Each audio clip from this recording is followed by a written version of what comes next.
Hello friends, இன்றைக்கி திண்டுக்கல் தலப்பாக்கட்டி ஸ்டைலில் mutton biryani எப்படின்னு பார்ப்போம். நான் 1 கிலோ மட்டன் எடுத்திருக்கேன். இதுக்கு 2.5 கிளாஸ். நான் அரிசி எவ்வளோ எடுக்க போகிறேன்னா அதுக்கேற்ற மாதிரி நான் தண்ணி இது கூட சேர்த்துக்க போகிறேன்.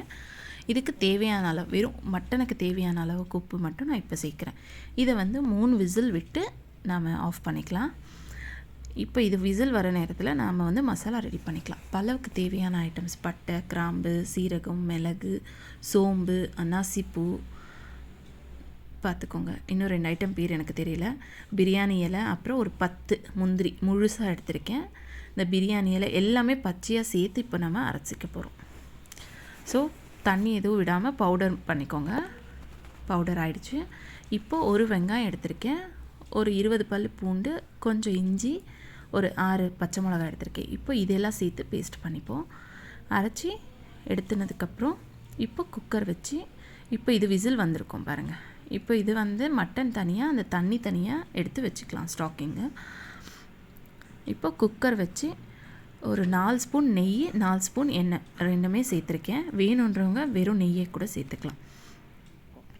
எண்ணெய் காஞ்ச உடனே இப்போ அரைச்சி வச்சுருக்கோம் இல்லைங்களா, வெங்காயம், பூண்டு, பச்சை மிளகாய், இஞ்சி, இந்த பேஸ்ட்டை இதோட ஆட் பண்ணி இதை மீடியம் ஃப்ளேமில் வச்சுக்கோங்க, அடி பிடிக்காமல் வரும்.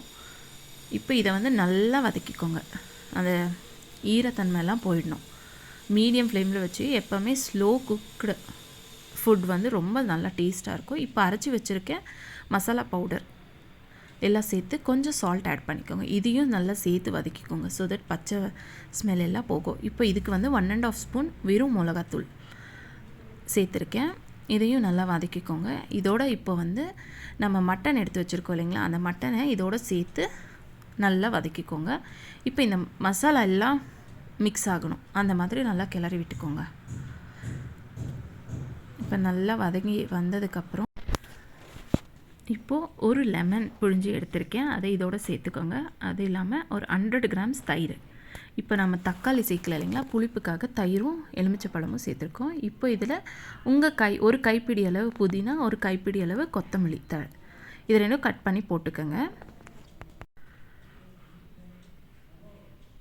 இப்போ நல்லா கிளறி விட்டுக்கோங்க. நல்லா ஈவனாக ஸ்ப்ரெட் ஆகணும்.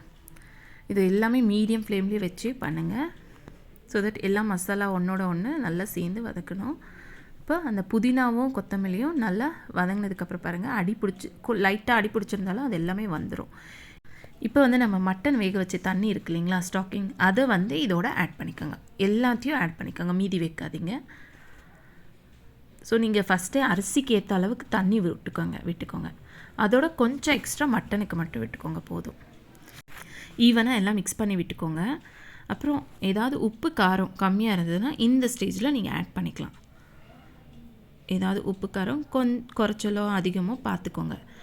இப்போ ஒரு தட்டு மூடி வச்சுருங்க, கொதிக்கட்டும். இப்போ நான் சீரக சம்பா எடுத்திருக்கேன், ஒரு 1.25 கப் எடுத்திருக்கேன். இதுக்கு ஏற்ற மாதிரி தான் 2.5 கிளாஸ் தண்ணி விட்டுருக்கேன். ஸோ இதை கழுவி எடுத்துக்கோங்க, ரொம்ப ஊற வைக்க வேண்டாம். இப்போ பாருங்கள், கொதித்து வந்துருச்சு. இப்போ இந்த ஸ்டேஜில் நான் ரைஸ் ஆட் பண்ணுறேன். தண்ணி எடுத்துட்டு ரைஸ் ஆட் பண்ணுங்கள். இப்போ ரைஸ் போட்டாச்சு. இப்போ ஒரு கிளறி கொடுக்கணும். நம்ம ரொம்ப கிளறிடாதீங்க சூடு ஆனதுக்கப்புறம், ஏன்னா அரிசி உடஞ்சிரும். இப்போ தட்டை மூடிடுங்க.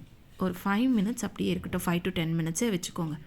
அந்த சூட்டில் பாருங்கள், ஆல்மோஸ்ட் பாதி அரிசி வெந்திருக்கும்.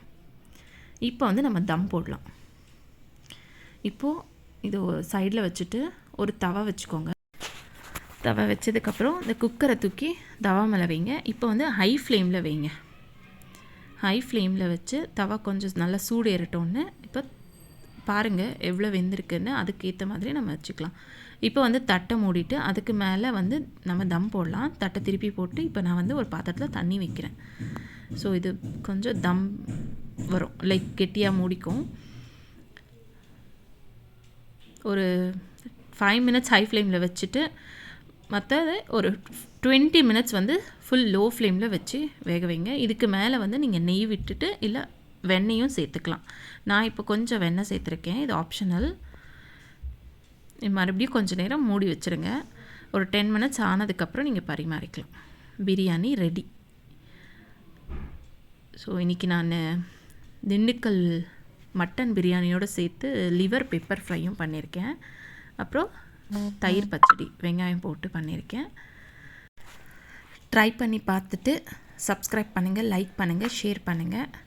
கமெண்ட்டில் எப்படி இருக்குன்னு சொல்லுங்கள்.